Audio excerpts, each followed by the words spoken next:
You're so excited about it. I'll let you cut first. You don't want to cut first? No, you cut first. Okay. Show me the back and pick it up. What kind of cut are we doing first? A sagittal or what? Can we start labeling things? So apex, guys. Apex. And right atria, right ventricle, left ventricle, left atria.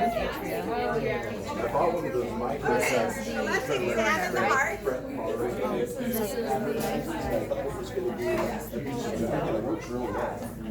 This was the one in front of you. There we go. So this is Grab the heart. the pulmonary artery.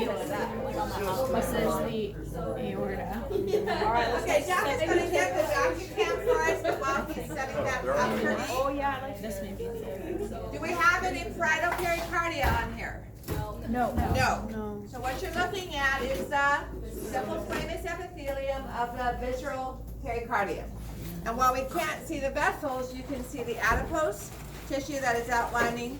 So without the superior vena cava and inferior vena cava, it's a little hard to set up. So what you need to do is kind of look at the top here. Wow. That vessel that you see in the middle, and you can check by putting your finger inside it and pinching. So you should feel a thick wall. That would be the aorta. And near the anterior surface is another thick-walled vessel, which is an artery, and that's going to bulge out this surface right here. See when I put my finger out there, how that pushes that out? That's the pulmonary trunk.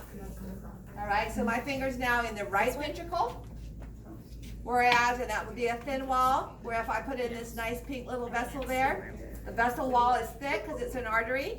Now I'm on this side, I'm in the left ventricle, okay? So the tops of both of my atria have been cut off. So trying to find the inferior vena cava and superior vena cava is completely impossible. In fact, on this one, even the coronary sinus is gone. So I'll come around and kind of check each of your hearts to see if we can find that. But you can see the dark tissued, kind of the dark purplish brown. If you turn that inside out, you should see a little bit of pectinate muscle. That's the auricle of either the right atrium or the left atrium, okay? So an anatomical position, and you can check with the heart models, if the pulmonary trunk is in the front, that makes the auricle, to this side of it, the right auricle and the right atrium. That would make this the left auricle and left atrium, okay? So explore that with your fingers and thumb, and then the best way I've found is what students most prefer to cut the heart open is to cut it as if you were opening up a book. You can cut little windows and open that up and look into each chamber at a time. But if you want to cut it completely in half, similar to the plasticized hearts that I passed around, so that opening a window would be similar to the models, where you open a kind of a flap. If you want to cut it completely in half, you don't want to cut and separate the two atria. You want to cut through them. So if this is your view, you're not cutting this way. You want to have part of each right and left atria on both halves. So you're going to cut through this way. So make sure you have big scissors. Kind of look along the side here. So along one side of one atrium or the other. So here or here. Take the sharp, if they have a blunt or a sharp, come along the side and plunge the scissors in there. Okay? Then you're going to cut all the way around. Just keep plunging through, just cutting in the middle and go all the way around. You might have to make some additional cuts from the inside like that until you have two halves. All right?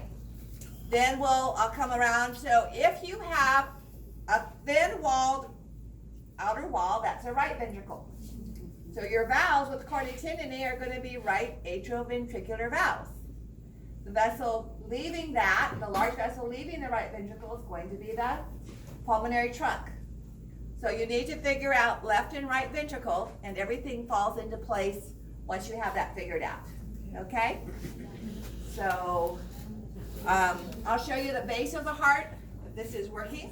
Otherwise, go ahead and try to find your pulmonary trunk and aorta.